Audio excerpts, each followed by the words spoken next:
Alafia, peace. It's your sister Alma Robin, and welcome, Aquaba, to You Ain't Imagining This, a podcast and sanctuary where we name the weight, we make room for the truth, and we breathe together. You've entered the sanctuary where today we will discuss the beauty and challenges of letting it all go. I'll explain more later. And I'm so glad that we're here together. And because you are here, because you're making time for this episode, this is what I think I know about you. You're holding a lot, more than most people realize. You've been strong in ways that shouldn't have been required. You've smiled while carrying grief. You've kept going when the world gave you every reason to stop, and somewhere along the way, you were told to let it all go. But you weren't told how. And sometimes you weren't told with kindness. So today, we're going to hear 3 quiet stories, each one an invitation to let go. Not because you're too much, not because you're weak. Because you deserve to rest. Because your wholeness matters. Because letting go while living black in predominantly white spaces isn't about forgetting. It's a form of self-love. Each story moves slowly and softly so you can exhale.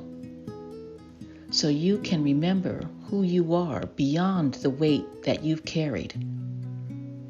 And if you know someone else who could benefit from being in this space, please send them this episode or even send them the whole sanctuary. As always, I say to remember 2 things. Number 1, come as you are. And number 2, take what you need.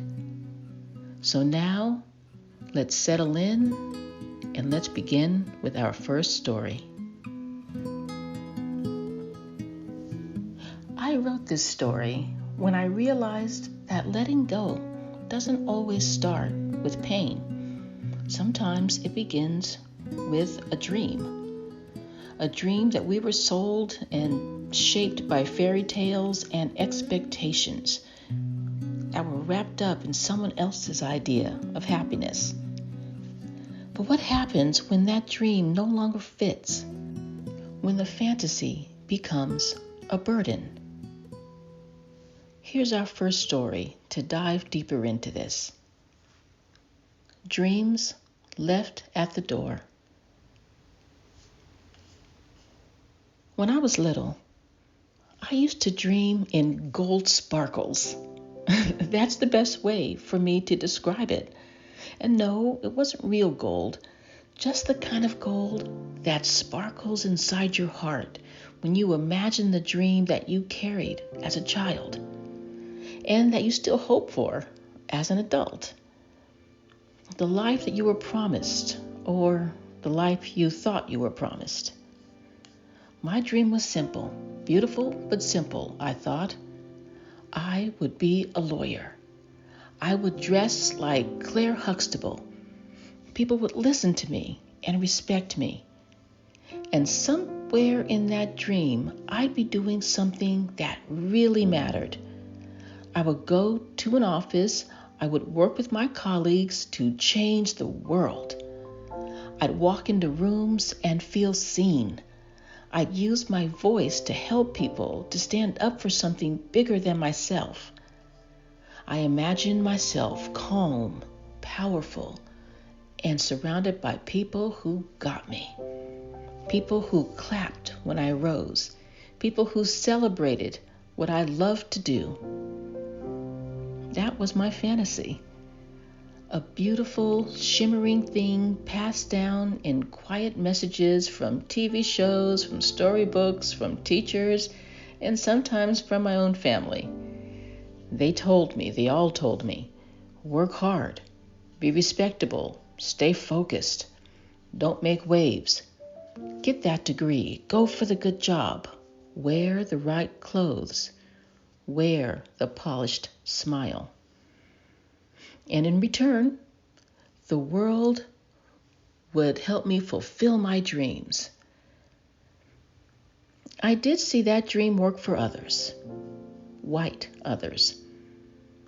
I sometimes saw their mediocrity turned into opportunity, their failures softened by second chances, their families protected by safety nets that I didn't have.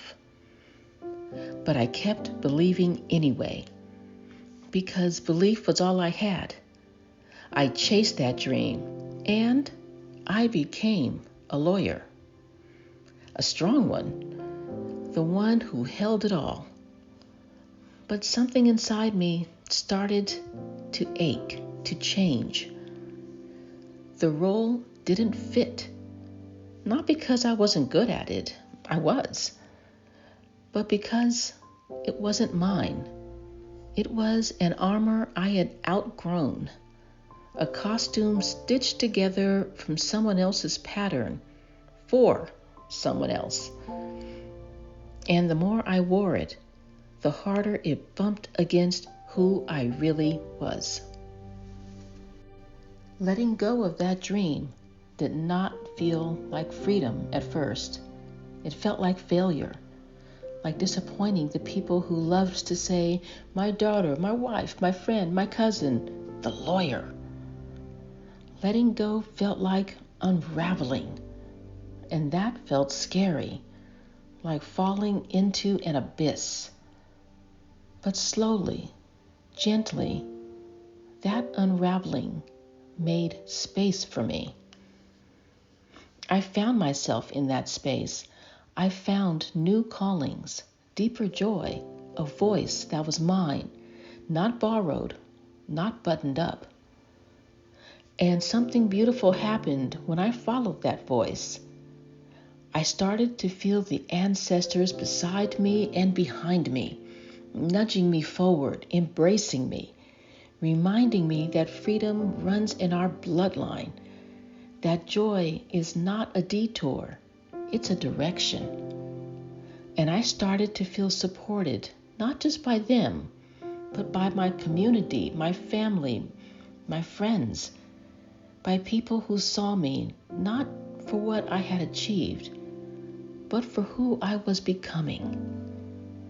And sometimes the hardest things to let go of aren't the ones that hurt. They're the ones that shine, the ones that helped you to survive, the ones that made you feel safe until they didn't.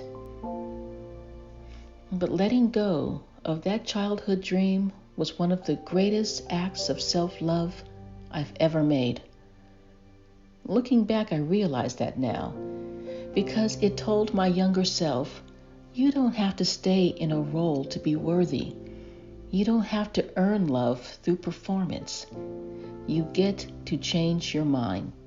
You get to grow. And letting go doesn't mean you failed the dream. It means you grew beyond it. And you ain't imagining this. Sometimes what we're letting go of isn't a fantasy. It's a survival pattern, passed down, lived out, heavy as history. In this next story, we visit a porch where that weight gets named and slowly released. Auntie's porch. There was a woman whose house sat near the corner of the block where the old trees leaned towards the sidewalk. She wasn't old herself, not exactly, but young ones called her Auntie anyway. We all did. The neighborhood knew her as the one who listened without rushing, spoke without judging, and always had some tea or a plant or a story that helped people breathe a little easier. She'd set her chair out most mornings, just before the sun had time to heat up the air. Folks passing by would wave or stop by to say hello. Some sat, some didn't, but everyone felt seen. They came to her with what they were carrying, not always in words, sometimes in heavy sighs, sometimes in silence, sometimes in the tight way they held their shoulders, or in the questions they were too tired to ask. She never asked why they were carrying so much. She knew why. Because we've been told to carry things, told to carry the names of those we've lost without anyone saying their names aloud, told to carry grief without grieving, told to carry the effects of racism without rage, told to carry dreams without rest. We're not new to this.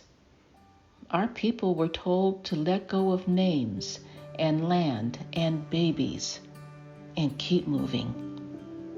We come from generations of those who held and held and held. But this woman, this auntie, she created a space where we didn't have to hold it alone. One morning, a younger woman came by. Her eyes were tired in a way that comes from holding back too much. She didn't ask to sit. She just did. They sat in quiet for a while. Then the younger woman spoke. "I feel like I'm holding too much," she said. "But when I try to let go of anything, people say I'm weak or that I'm making too big a deal out of things." Auntie nodded. "They say that to us a lot, especially when we speak truth." The younger woman kept going. "They say we should move on, to forget. They just heal already. But they don't see what it costs to carry this every day." Auntie didn't ask what this was. She knew. It had 1,000 names. Emmett, George, Sandra, Brianna, Jim Crow, Tulsa, slavery, redlining, gentrification, colonialism, white supremacy, black rage. The younger woman continued, "Sometimes I think I should just let it all go, the memories and the anger and the fear, but I don't even know where to start, and it feels wrong to forget." Auntie sipped her tea and looked out at the trees. "I was taught," she said slowly, "that letting go doesn't mean forgetting. It doesn't mean erasing what happened or pretending it didn't hurt. Letting go means I choose not to carry it in my bones. I let it leave my hands, but not my memory." Then she added, "You know, during slavery, they expected us to let go of everything, our names, our children, our language, our gods. And when we grieved, they punished us. When we resisted, they punished us even harder. I think they truly believed that we should be grateful. I know they believed that we were less than human, so our pain didn't matter. And that lie did not die with slavery. We still hear it. When we cry for our people, when we name what's been taken, they tell us we're too sensitive. They say let it go. But what they really mean is, just be quiet." The younger woman was quiet now too. Her eyes were wet, but she didn't blink them away. "They told me to let go of how I felt when George Floyd called out for his mama," she said. They told me to let go of Sandra Bland because I didn't know her, to stop talking about Tulsa and about why I feel nervous in hospitals. But I remember, and I can't let go of what hasn't even been acknowledged. Auntie reached for her hand. "You're not wrong for remembering, baby," she said. "You're not wrong for needing time. What they call weakness is actually sacred. It's human, and it's powerful." She leaned back and looked at the sky. "Letting go, baby. It's something we do on our own terms, when we decide it's time. And even then, it's not forgetting. It's making space so the grief doesn't eat all the joy." The younger woman smiled. "I never thought about it like that."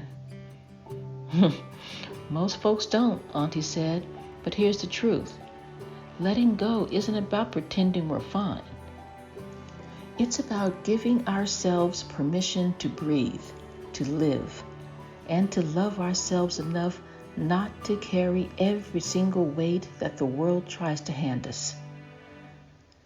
The breeze stirred the branches above. The next day, another woman came to her porch carrying a folded newspaper, worn and creased, with a picture of a black man on the cover. She didn't say his name. She didn't have to. She whispered, "They told me to let it go. They said it's not my grief to carry." And Auntie said, "But it is your grief, and we carry it until we don't need to.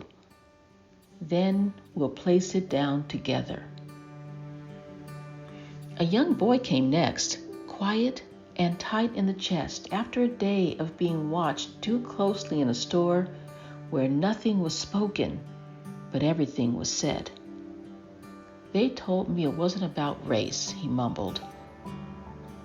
Auntie gave him a leaf from her garden and said, "Here, crush this between your fingers and smell the truth of it. You know what you saw and what you felt, and you aren't imagining things." There were so many who came.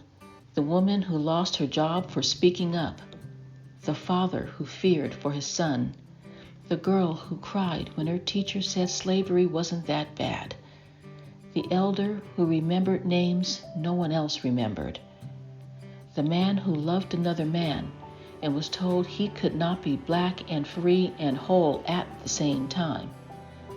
And each time, Auntie gave them something, a word, a plant, a prayer, a song, silence. And sometimes, just sometimes, she gave them a ritual, a bowl of water to name their grief into, a strip of paper to write the lie they were told and then burn it to ash, a stone to hold while saying, "This is heavy, but I'm not alone." Because letting go while living black in predominantly white spaces is not easy, it's not casual, it's not performative. It's ancestral work, and it's how we reclaim our breath. And so they kept coming, and they kept naming what they had been told to forget. They kept mourning what the world said wasn't theirs to mourn. They laid down what they'd been forced to carry. And Auntie, she sat beside them, not above, not ahead, just beside, because she knew the truth. Letting go is sacred. Grief is a journey, and we are allowed to feel everything before we choose what to release. When each person left, they stood taller. They didn't always smile, but they exhaled because they had been seen. And you ain't imagining this. And now for our final story. What happens when we've carried too much for too long? Sometimes the most radical thing we can do is lay it down. Let's listen. Laying it down at the door. I grew up being told I was strong, before I even understood what strength was or what it meant. I was the one who could sit still in Sunday school or at a funeral, who didn't cry when the lights got shut off, who knew how to make cornbread, answer the phone with yes ma'am, and keep secrets that grown folks never explained to me, but always expected me to understand. And for a long time, I thought that's who I had to be. I thought being strong meant carrying everything, carrying everyone, carrying every expectation and every dream, even the ones that were never mine. I held on to the image of the good daughter, the good student, the dependable one. I carried the roles I inherited in the silences I was taught. I carried my grandmother's hopes, my mother's grief, my own unspoken fear that if I ever set the load down, I might lose everything that made me worthy. Because as a Black woman, I've been taught that we don't put things down. We keep things moving, even when it hurts. But one morning, not special, not dramatic, I stood at my kitchen sink, washing out the espresso cup I use almost every day. The sun was filtering through the window, the world was quiet, and I realized my shoulders were sore, not from age or sleep, but from everything I had been carrying that no one else could see. And I asked myself, what would happen if I let some of this go? Not all of it, not my people, not my Blackness or my dignity. But what if I let go of the idea that I had to be everything to everyone all the time? What if I stopped pretending that I didn't need help, that I didn't get tired, that I was always okay? So that morning, I did something I had never done before. I put the dish rag down, I walked outside barefoot, and I let the sun touch my skin without earning it. I walked through the wet grass in my bare feet and let the earth lift me up. I didn't call anyone, I didn't explain, I didn't make a list or light a candle. I just stood in my body and breathed like someone who deserved to. Like someone who wasn't made to carry the world. And in that moment, I felt me, myself, not the version that people applauded, not the one I thought I had to be, just me. There weren't any fireworks, there wasn't any shouting, there were no witnesses, but something let go, and something else, something softer, opened up. That's the thing about letting go. It doesn't always look like triumph. I didn't know that before. Sometimes it looks like stillness, like a quiet kind of rebellion, like rest, like peace, perhaps even solitude. Yeah, I'm still strong, but not in the way that they taught me. Not the kind of strong that breaks you open and just leaves you empty, but the kind that knows when to lay something down. The kind that understands I'm not less worthy when I am light. I'm still the keeper of my family stories, still my mother's daughter, still full of history and heart. But now, I carry it all differently. I carry it with permission, with peace, and with love. And sometimes I carry nothing at all, because the load was never mine to carry alone, and because letting go is not surrender. It's sovereignty. And you ain't imagining this.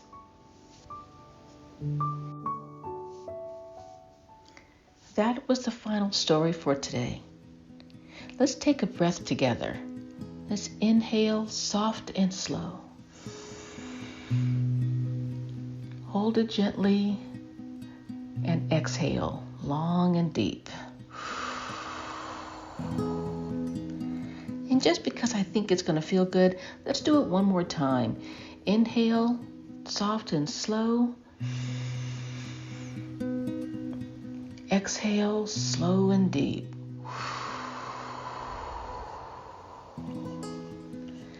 Now let's go beyond the stories. We've been on a journey together today. Soft, slow, and I think deeply real. We let go of dreams and fantasies, not because they weren't beautiful, because they were so beautiful. Because we had outgrown them. We had outgrown the stories that actually weren't ever ours to begin with. We let go while living black in predominantly white spaces, not because we wanted to, but because we were forced to. And now we're learning to release on our own terms. We let go to love ourselves better, to stop carrying what was never ours and never belonged to us in the first place. But here's one truth about letting go. It's not always loud. Sometimes it is quiet. Sometimes it happens in the pause between breaths, in the decision to rest instead of push, in the moment you decide to stop explaining your pain to people who refuse to see it. Letting go for us has never been neutral. It's been demanded of us to let go of your grief, to let go of George Floyd, to let go of Sandra Bland, to let go of the image of your ancestors being ripped from their children or your family history buried in silence. To let go of the pain of being overlooked, erased, misnamed.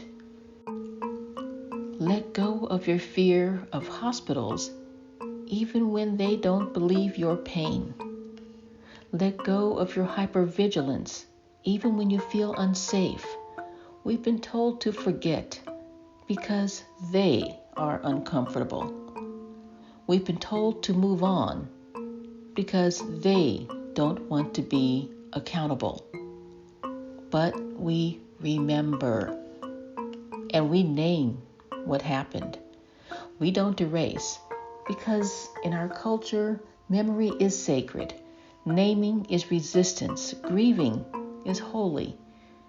So when we let go, it's not forgetting. It's healing. It's choosing. It's clearing space for something new. And that is self-love. Now, the self-love I'm talking about isn't the Western or colonized version of self-love that centers the ego and escape. But I'm talking about the black kind of self-love. The kind that knows your rest is revolutionary and that joy is your birthright and it's ancestral. That loving yourself is an act of protection, not separation.